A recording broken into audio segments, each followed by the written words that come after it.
Hello there, warm welcome to African Perspective here on SABC News Channel. I'm Sipiso Makoika. Zimbabwe police in Harare have been criticized for violently dispersing crowds gathered to be addressed by opposition leader Nelson Chamisa. The MDCT president was supposed to deliver his Hope of the Nation address outside his headquarters in the capital city. Several supporters were injured after police fired tear gas and beat people in order to remove them from the vicinity. Noma Bolani and Efed Musekiwa compiled this report.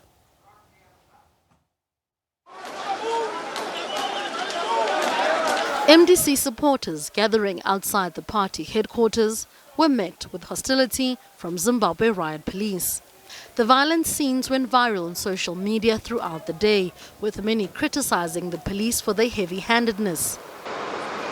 What happened? I was just arriving there to meet all my colleagues. The MDCT leader lambasted the police's actions. He went on to deliver his speech inside the headquarters in front of the media, criticizing the current administration for failing to put the interests of the nation first. ZANU-PF must know that the struggle in Zimbabwe is not a partisan struggle. It is a people's struggle. It is a citizen struggle. And the people must be at the center of that struggle. And it has to be a struggle for a transformational consensus. Chamisa blames the slow turnaround of the country's poor socio-economic status on the president. He says it's the result of President Emmerson Mnangagwa's lack of consultation. People hoped for change, but what it has proved is that nothing has changed. We are still back to the old days. If anything, Mr. Mugabe is now looking like a small boy when it comes to the manual of dictatorship. Mnangagwa has scaled new levels of dictatorship. There's been no official word from the Zimbabwean police or government. Noma Bolani, SABC News. South Africa says it's ready to help South Sudan resolve outstanding issues in the peace process to pave the way for the formation of a unity government scheduled for February next year.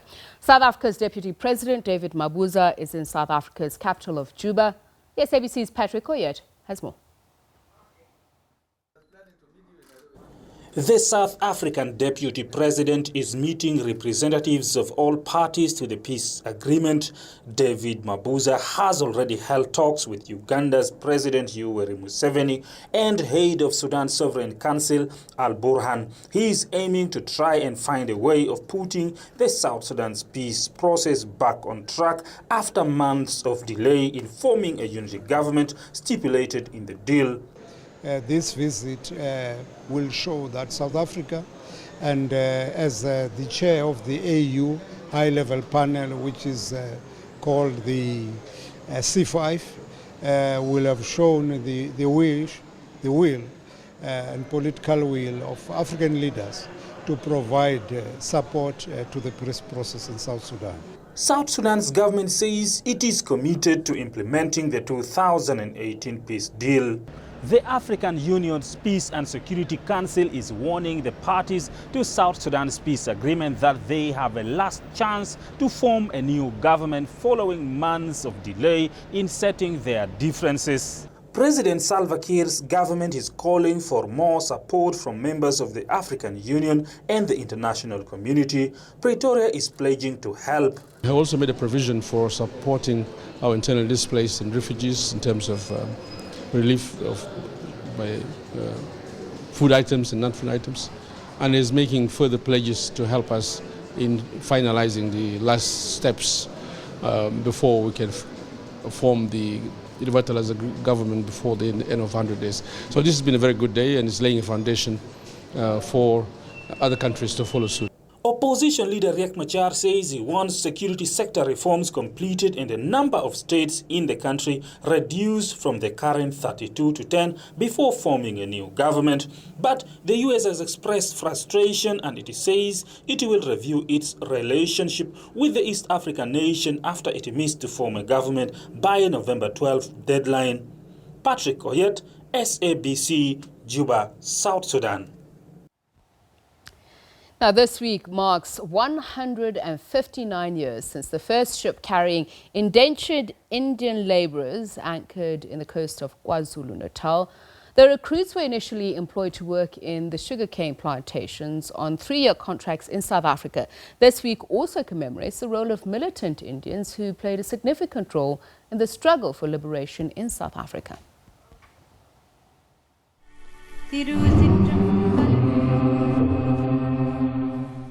16th of November 1816. It was a Friday afternoon. A ship from the Indian town of Madras arrived at Port Natal, known today as Durban Harbour. Disembarking from the ship named Truro were 342 Indian labourers. They were earmarked by the South African government to work in Natal sugarcane fields.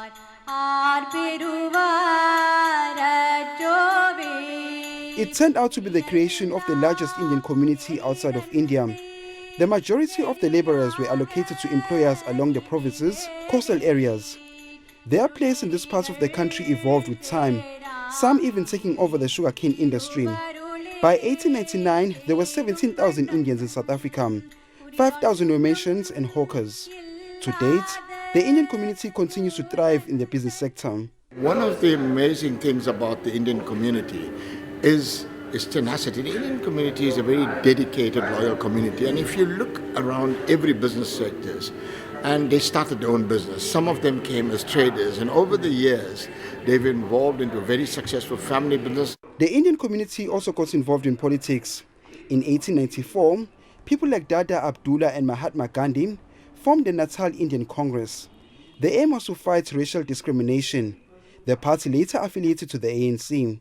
Some of the Indian people contribute to the black consciousness movement, for example, in terms of participating there. So I think there have been remarkable contributions, not singling out people, but the grouping of Indian people, black consciousness movement, classifying Indian people as black people was also a remarkable thing because these were all oppressed peoples. The history of the indentured Indians is on display in many places in Durban. A lot of these stories that are being told here speak about the shared experience. It speaks about how indentured ancestry descendants were able to be part of the freedom struggle and being contributed to the freedoms that we have today.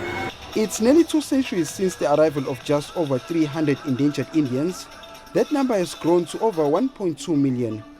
The descendants mostly live in KwaZulu-Natal, especially around Durban. Lindsay Kumalo, SABC News, Durban. In other news, Dr. Julius Garvey, the son of Marcus Garvey, says it's time for Africa to take a seat at the table of nations. He spoke to the SABC ahead of the 400 Years Door of Return program aimed at identifying the role of Africans in the diaspora and the development of the continent. A delegation of African American and Barbados leaders are visiting Africa to explore partnerships that provide sustainable solutions for the continent's challenges. He was only 8 years old when his father, Marcus Garvey, died. But that didn't stop him from continuing with his legacy. He says his father's philosophy of Africa for Africans should be revived. The message is the one that I would repeat from my father: Africa for the Africans, those at home and those abroad. We are coming home. We want you to receive us with open arms. We want to build bridges. We know that bridges have been built all the way back from the days of Kwame Nkrumah and the independence of Ghana in 1957, where he had a number of diaspora Africans from the West Indies and from America coming to help to rebuild Ghana, etc. And many of us in the diaspora fought for the freedom and the independence of Angola, Southern Africa, here, Namibia, as well as South Africa. Many lives were lost from Cuba, etc., and others Jamaicans and who came to fight. So, the bridges have been built. We want to build more bridges. We want to strengthen the ones that have been built before. And we want Africans to understand us in terms of our journey, and we need to learn more about Africans in terms of your own culture and your own journey. So it's kind of a win-win situation, I think, if we meet each other with open minds so we can learn from each other and work together. The New York senator, who is part of the delegation, believes the partnership will go a long way in addressing the challenges facing Africa. In New York State, I am the chair of banking. New York State has a budget of $190 billion, which is more than most countries. And I am blessed to be the African or the African American, I use these words interchangeable, in charge of banking. If our Jewish brothers are able to use these monies to help build Israel, would it not be wise for us to find ways to build home? Which is Africa in this case. Absolutely. And a call to Africans in the diaspora. I'm saying to the Africans, it is time for one Africa. It is time to unite. It is time for Africa to rise. It is time for Africans. We want to see the Afro champions and corporations here start doing business in the United States. Blacks should be able to pull up at a gas station to buy petrol, and they're buying petrol that is coming from Nigeria, or petrol that is coming from South Africa, or petrol that is coming from Angola. We want to be able to go and in the supermarket and we're buying rice and pasta that is coming from Dangote, or coming from some of the corporations that we have on the ground. All of the other nations are doing it. And our mission and mandate is that it is time for Africans to understand that we will never build an empowered Africa if we are working apart. There must now be a union between the diaspora and the continent for economic growth and economic transformation. And that is the only way I believe we're going to break the economic strangulation.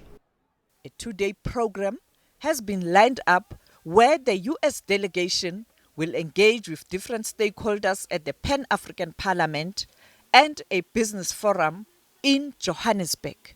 Sophie Mukwena, SABC News, Johannesburg. So in view of the commemoration of 400 years of slavery, struggle and success, the door of our return, in collaboration with the Pan-African Parliament, as you've just seen, will host an historic US-Africa joint session and plenary on the 21st of November. That's tomorrow.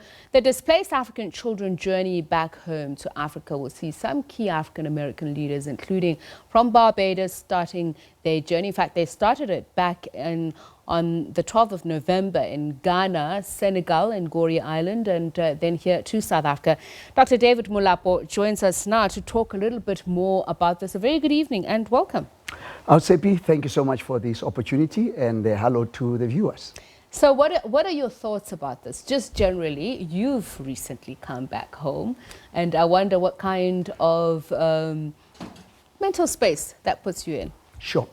First of all, we welcome all of our brothers and sisters, the sons and daughters of Africa, who 400 years ago left the shore, and they're now back. But let's be careful that they are not coming to impose, but to propose deals or things that we can do together. People like us, we left the country, came back, but we still have to consult. What are some of the challenges, and how can we take the overseas content, the keyword is, and contextualize it so that we meet the needs of our people, expand economic opportunities for all. So while we welcome our brothers and sisters, they must also not come just to tell, but they must also come to sell. Well, they say they're coming back home, and I mean, you would know this, having lived in the US. There's some who openly reject that heritage. There's some who come here and talk about the motherland, but there's some who absolutely refuse to have any linkage whatsoever to do with Africa and owning it. That is why I'm saying, there's a wonderful verse in the Bible. It says, every good and perfect gift does not come from abroad, but it comes from above. In other words, there will be those people who reject you, but as a leader, you got to understand, it's like eating a fish.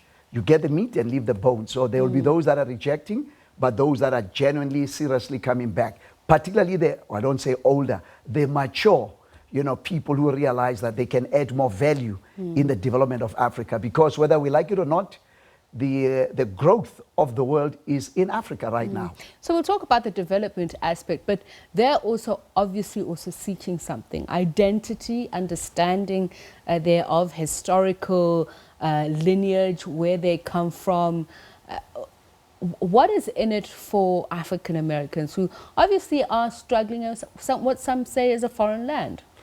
Well, let's face it, in the United States, they don't fit in, so, and they realize, as I said, the more mature they become, they want to go back to their roots. Some of them want to be buried in Africa. So the key word there is identity. Remember, unless you know who you are, you'll never know who and what you can become. And where you're going. Exactly. So when they realize my identity, but the second, I think, most important thing is they have achieved success. Now they want to add significance. Because remember, success is what you do for yourself, selfish as we are. But significance is what you do for the next generation, the legacy piece. So most of my friends, African Americans who are coming here, that identity and the legacy piece is what drive them to come and make a meaningful contribution here in Africa. By development, what contribution do they feel they can make? We spoke about, in fact, you intimated it by saying you're back home now to give back. So Sure. There's been a brain drain in South Africa, and I'll go into, I think, something like 23,000 qualified staff in 2015 that left this country. But do we also equate that brain drain to a diaspora that's actually never lived here, so that we will gain value from that and they're returning? Well, the bottom line is the whole world is getting crazy, and now, unfortunately, we are faced with this thing called Fourth Industrial Revolution.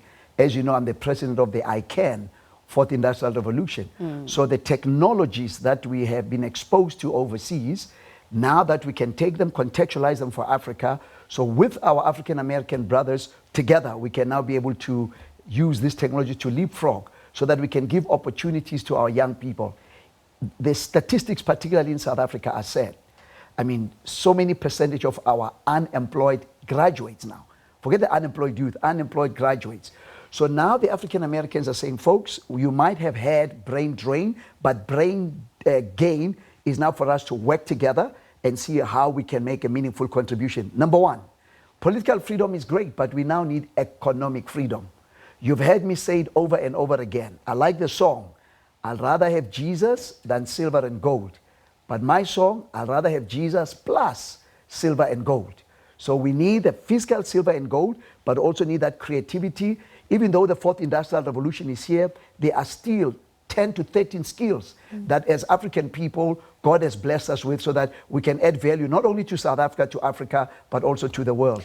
But it's also about governments incentivizing people to return home. I know Ghana has a big project like that, trying to do that. But what do you say to people when you say you want them to give back, to develop Africa? To what end as well? Because the context also may be different from when we talk about the 400 years of slavery, bearing in mind also that Africa is also guilty as being the one huge custodian of present-day slavery. True. 1 in 200 people are enslaved in Africa. It's a fact, but again, history must teach us so that we don't repeat history. So the idea of the 400 years is, in these 400 years, what lessons are learned, so that the next generation don't have to make those mistakes. But in that dialogue, the bottom line, I would say, is we need economic freedom. Rebata Zaga, health. We need to buy banks. We need to be involved in mining and agriculture. We need to be involved in infrastructure. We need to be involved in the fourth. Now it's going to be the fifth industrial revolution.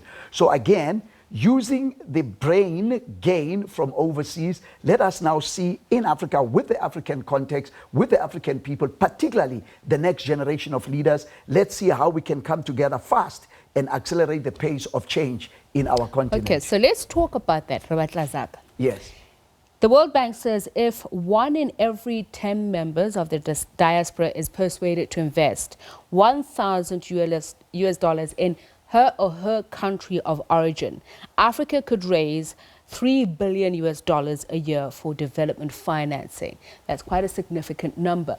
But are the emotional bonds there enough for them to be able to put up that kind of collateral? They can, but it's also our mistake here, South Africa and Africa. We don't market ourselves.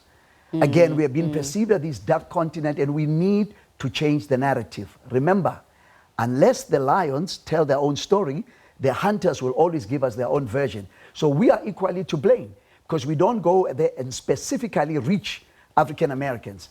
I know the homecoming events, particularly in South Africa, wonderful project, going to Europe to bring in predominantly Caucasian or white South Africans to come home. But we still do not have that same effort, resource, money, and targeted, focus on bringing African Americans to invest in that. I'm privileged in that I know basketball players. They don't like the current administration in America. They want to invest, but when they come up here, it's difficult to open business here. The widening fiscal deficit here, so-called corruption, strikes and labor acts, whatever. So we need to change the narrative while they understand challenges are there. So what do we do differently in our social marketing then? Bottom line, we're not doing well. We need to sharpen, and one way again is civic society, our government. We are encouraged by our President Cyril Ramaphosa and his administration that we need to accelerate that. $3 billion a year. I promise you it can make a lot of difference. So there are specialized units and ministries in 32 African countries already in order to engage the diaspora. But there obviously needs to be a change in those engagement policies. Correct. What should be foremost? I just came from Nigeria, Kenya, Ghana, and Swaziland. I spoke about the 5 Ps. Number 1, political will. It's not easy. Leadership is not easy. But for us to have that paradigm shift to make sure that we really achieve this growth rate, that the 33 out of 48 countries we have, number 1, political will. But number 2, policies. Outside people have got policies, we now need to implement. Policies are fantastic. So political will, policies. Number 3, partnership. The private-public partnership are needed. I know right now we're still struggling with unions, whatever, but whether we like it or not, the 3rd P is important. Number 4, pricing for any product that we involve ourselves in. But number 5, which is supposed to be number 1, it's about people. Remember, people first. As long as we've got people, all the political will, policies, whatever, will follow. So those 5 Ps, if we can just for the next decade focus on those 5 Ps, I promise you there'll be some visible change in this wonderful continent. Dr. David Mulabo, a very bigger, wider discussion that we should be having. Thank you very much for joining us. Let's take a quick break. Don't go away.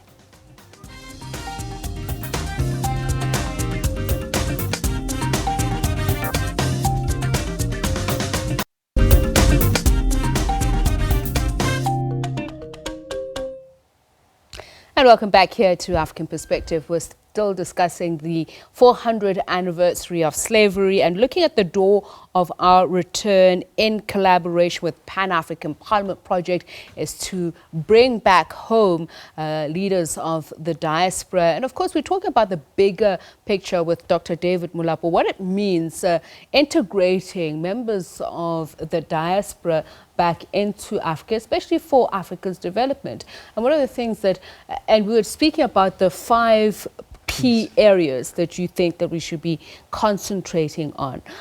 But I think also part of it should be better integrating members of the diaspora if they're coming home, not as foreigners, but also not as locals who are imposing themselves. So how do we do that?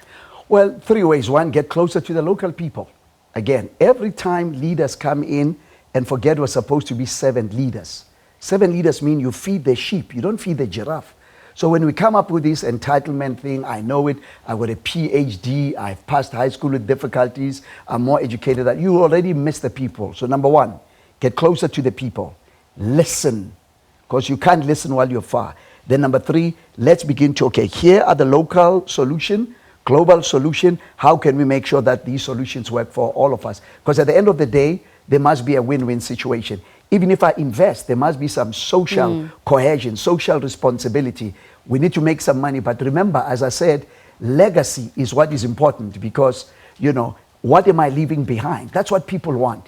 Because you can be a billionaire, but if you're leaving absolutely nothing, there's nothing that's going to be remembered about you, whether you're from the diaspora or locally, whatever. So listen, get closer to the people, listen with your heart and not with your head, and be prepared to shift your mindset. And at the end of the day, let's have a win-win situation. So you spoke about Africa's bad PR in the past, and I don't know if it's entirely in the past. What are you leaving behind? If you speak to a lot of youth in Africa, 70% of the demographics of this continent, what are they getting as a legacy? A lot of them don't have work.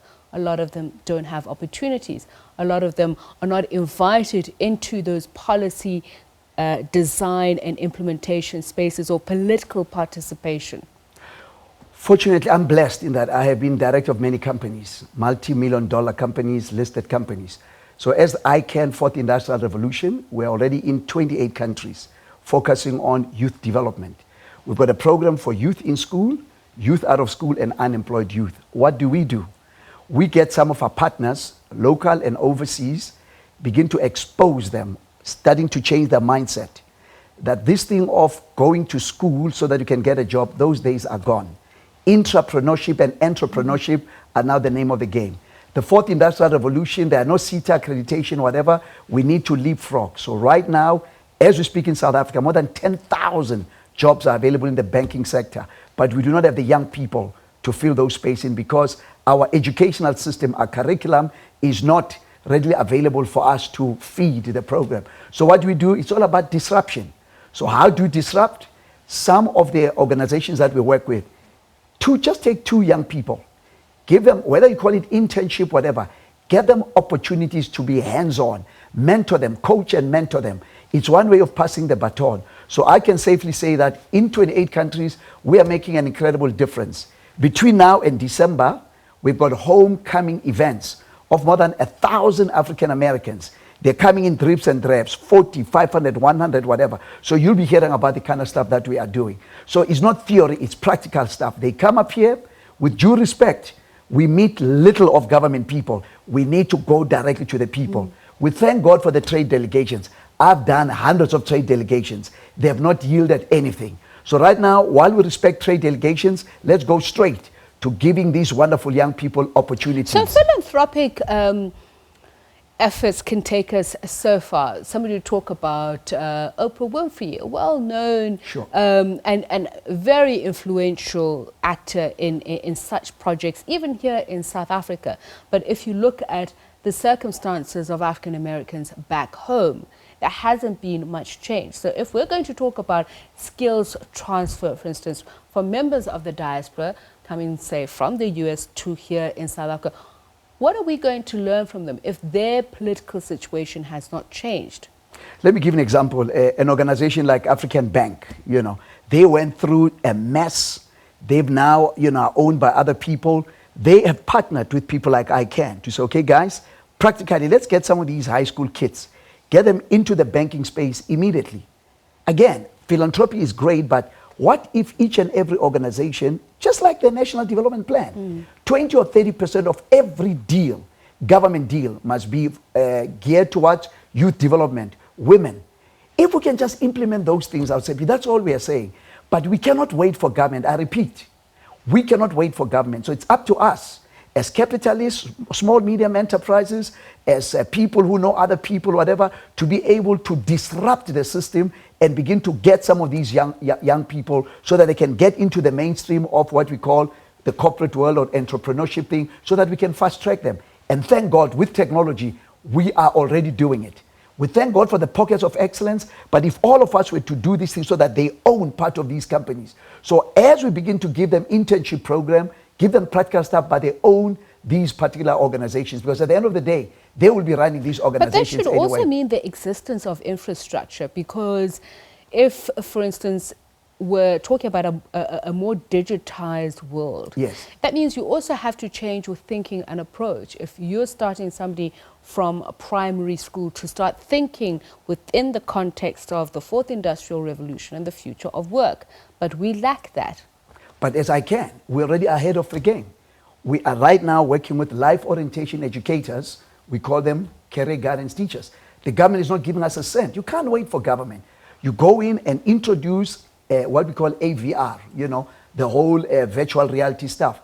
Now from ECD level, early childhood development, Bokoko, the retired nurses, the retired educators, you'll be surprised. You come in, reskill and upskill them, suddenly they crash. Now our young people, they're not scared. Kids are not scared. No, absolutely. They are not technophobia. They may be BBT, born before technology, but that's how you do that. While we thank God for your regular curriculum, but to disrupt this system is you start with ECD, start with rural areas. All we need now is that data thing, because The spectrum is important. We need to load that data so that even when we introduce the fifth industrial revolution or the 5G, we can be able to do some things. ICANN is already doing that. So I cannot speak on behalf of other people because we're realizing careers of the future, our parents. Right now we can't give jobs to young people who are coming from universities. So what are we saying? Universities are really becoming null and void. So we only need a small percentage.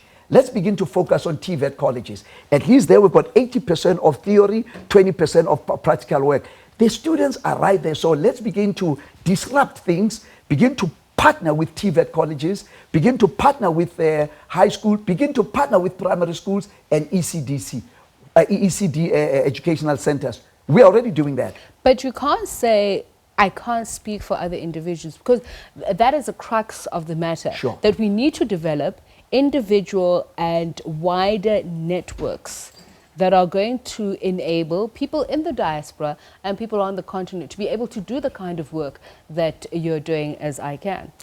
The challenge is that we have tried, my sister, and the problem with government, this red tape, why is it called even red tape? Why not a white tape or a green tape? Anyway, red tape with government, we've been burned so many times. You come in, what's in it for me?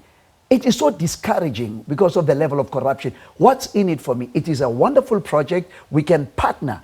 Most of the time, we don't even need money from government. We need the existing infrastructure. We need to work within the existing infrastructure. But you've got to pay toll gates all the time. It becomes frustrating.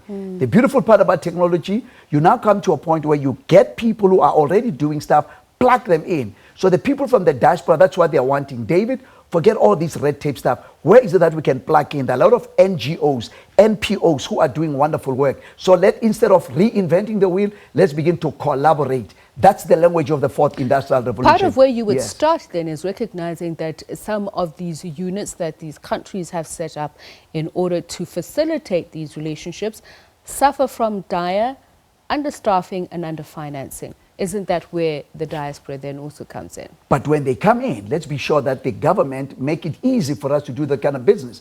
Example, we will fund this particular thing. If you're understaffed, let us get some volunteers with money who will be able to come in for 3 years, 5 years, at no cost for them to come in. When they come in, it's politics again. How can governments be more proactive? We know that there's already, if we talk about the African Free Continental Trade Agreement, how else can they be more proactive?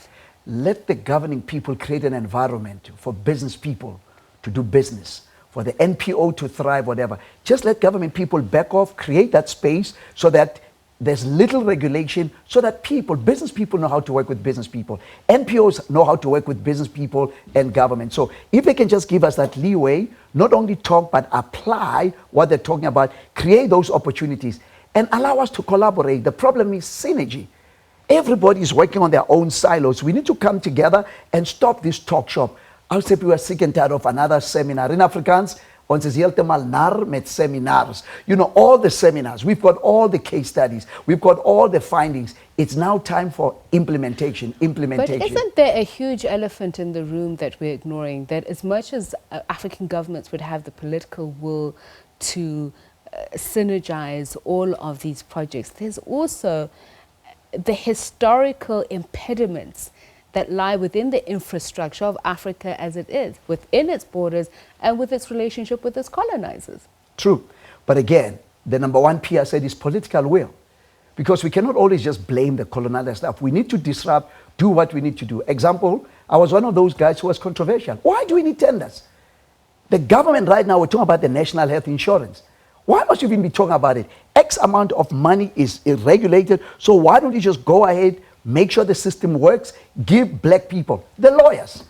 I mean, right now, women lawyers in this country are saying men are getting all the best jobs. There are some sharp minds. I'm talking about, forget the diaspora, local advocate and lawyers, they're not giving opportunities. And there's X amount. So what do we do?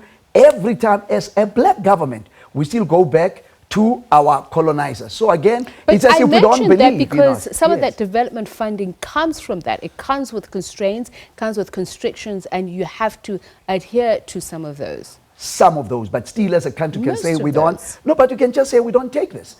Remember, there are some other monies that are not that are not tainted, that do not have any restrictions. Because we cannot talk about development and then we still have to go back to the colonizers.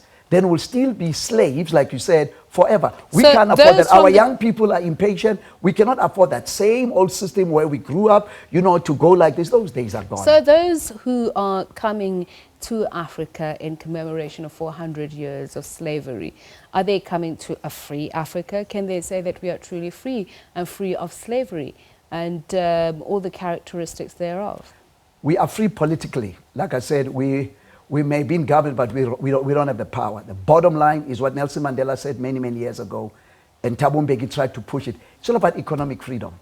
There's a verse in the Bible, it says, money answereth all things. If we can deal with this economic stuff, then we can even change the future of Africa. All right, Dr. David Mlapo, thank you very much for joining us and speaking to us. And now we reflect on the Brenthurst Foundation's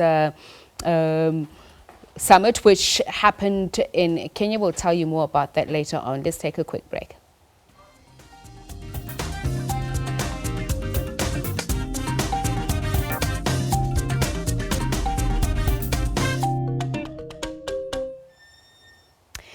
Welcome back. We reflect on the Brenthurst Foundation's Future of African Cities conference, which was held in Mombasa, Kenya on the 8th to the 10th of November.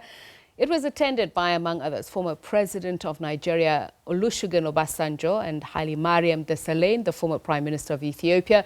The project looked at 6 African cities that confront very different problems. They were seized with the question, what must be done to make cities good places to live, where work opportunities grow and the cost of living is kept in check? Joining us now to answer some of these questions is Mielani Oleni. A very good evening to you, and thank you very much for joining us. Very good evening to you. So you attended the conference yes, as part of your company's venture of working with different African governments. Yes, Tell us a little bit indeed. more about that. Yeah, the conference was one that was focusing on cities.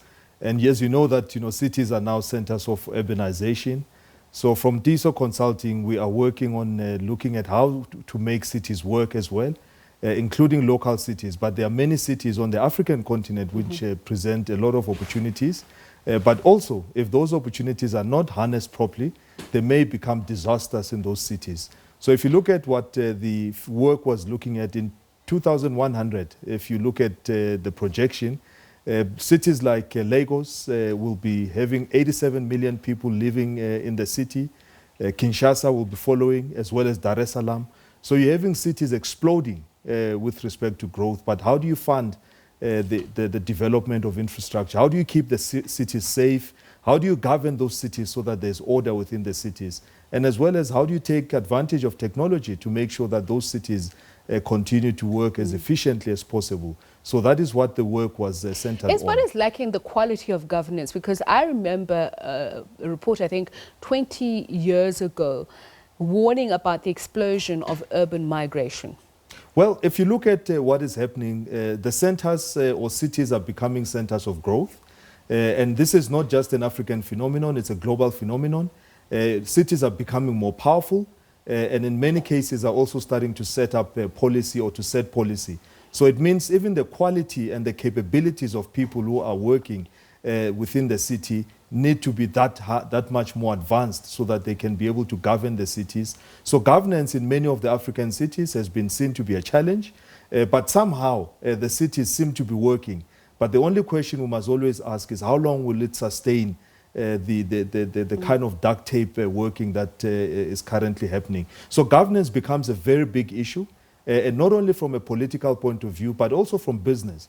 So what we're looking at is looking at how does government partner with business and as well as partner with the people. These days we're starting to talk about not only the 3 Ps or the triple Ps, but the 4 Ps, which includes the people, which is something that needs to be done more of. And what are the other 3 Ps? The other 3 Ps, public-private partnerships. So before the partnerships, we're adding the people because this is where we now need to go to the level of people. The ultimate goal of that would be economic growth, I'd imagine, to be able to manage a whole lot of these challenges. But the question is, where would that come from? Was there consensus on that? Well, I think one of the things that we observed as well from a DISO Consulting point of view is that 4 key things which were raised, as I said, governance, the safety within the cities, infrastructure, which is to build infrastructure that works, as well as using technology. But we observe that one of the key things is there's a silence around how do you fund all of these things? Because governance may seem to be something that must just be there, but to attract the skills that are requisite to be able to drive the cities means that you must have the requisite funding. So one of the things we observed as in DSO Consulting is that we must look at funding and making sure that there are credible revenue streams. The revenue streams are sustainable and they work for the city and can raise the money that can fund that infrastructure and fund everything else. So those are the things that we are currently looking at. And from our side, we're looking at benchmarking because we have a revenue benchmarking methodology. We've done about 90 municipalities locally. And we continue to look at other cities around the African continent. We are currently looking at Mombasa. And in terms of how does it fund itself so that it can achieve the growth and be able to carry the weight of the population that it will be faced with. Any anecdotal evidence to share with us? Perhaps what other cities can learn from others? Well, I think, if you look at, the 6 cities that were chosen, if you look at Lagos, Lagos comes with great opportunities. It comes with an underlying economy. It's a cash-based economy, so it seems that there's cash on the ground. But the only thing which the governments, or at least the political leadership there, are failing to do is to how to harness that economy so that it becomes one that continues to fund the growth. If you look at, one of the smallest cities, Hargeisa in Somaliland, emerging out of a civil war and destruction, a country which is also battling as well to get sovereignty and recognition within the continent, all the way down to Buffalo City. If you look at East London, which has a port, and the IDZ, which is there. So all of the different cities have got different challenges. Some are starting to get it right. If you look at Rabat and Salé, because there's an integration between Rabat and Salé across the river, as well as looking at other countries such as Mombasa. So the anecdote is that each one of the cities, there are idiosyncrasies that must be understood. Each one of the cities, there are no silver bullets. But however, what lies in getting the solutions in place is making sure that you set up the revenue systems, you can fund the growth, you can grow the economies, as well as making sure that those economies are vibrant. Most of these cities rely on tourism, and it's something which is not exploited, because tourism is always a sunrise economy, which most countries may be ignoring or not taking advantage of sufficiently. So those are some of the key anecdotes that are coming out. Are there any that stand out in their ability to harness innovation and technology? Cape Town is showing is a leading light. We know that Cape Town is attracting a lot of movies, shooting a lot of movies there. There's also innovation hubs that are coming up within Cape Town. So the number of things which are being done through the West Grow. So that is one of the cities that are showing green shoots from the cities that have been chosen. And of course, you can imagine how many cities are there if you think about the capital cities on the continent. So there's still that much of green shoots that must start emerging across the continent. But those are cities that you can say Morocco or Rabat is following as well. Salé as well is also quite a famous destination. So those are cities that are starting to show character and are starting to develop on their own. But each one still has to wade through the mountain of challenges that they face and start growing as cities. What was said about the challenge of being attractive, especially for investor funding? Well, the attractiveness is looking at the structure of the economy within there, looking at the policies that are there, looking at the bylaws. But one of the things that I can just touch on is housing within all of those cities, or building residential places of dwelling and companies that want to come and invest. How do you simplify the environment? So one of the things that must still be dealt with is to simplify, to invest and make those cities more attractive and cut down on the red tape, which was a previous subject that you were talking about. And because some of those areas, to get approval to just build housing, which is whether social housing or different types of dwellings, you have to go through 21 different authorities just to get a signature. And you can imagine how long it takes you, 24 months, sometimes up to 36 months just to get those approvals in place. So those need to be simplified. They need to be streamlined to ensure that investment can flow that much more quicker. Is there evidence, though, that governments and private sector are working together, especially in terms of housing growth? You mentioned those 4 Ps. Is that being implemented? Is there acknowledgement of that? There's acknowledgement, because if looking at the fact that now the cities are exploding, there is no other way but to start densifying. And how do you densify? You densify by building, going up instead of building across. So you're finding now investment that is coming in, which is major multinationals are starting to enjoy at least some recognition and assistance and fast tracking. So embassy to embassy type relationships are coming up, which are facilitating for faster investment into those cities. So just flying over, when we're going over Addis Ababa, it's now a big city which is growing. You're seeing skyscrapers, you're seeing blocks of flats, you're seeing various things. So you can see that there's activity on the ground. You see the cranes that are moving there.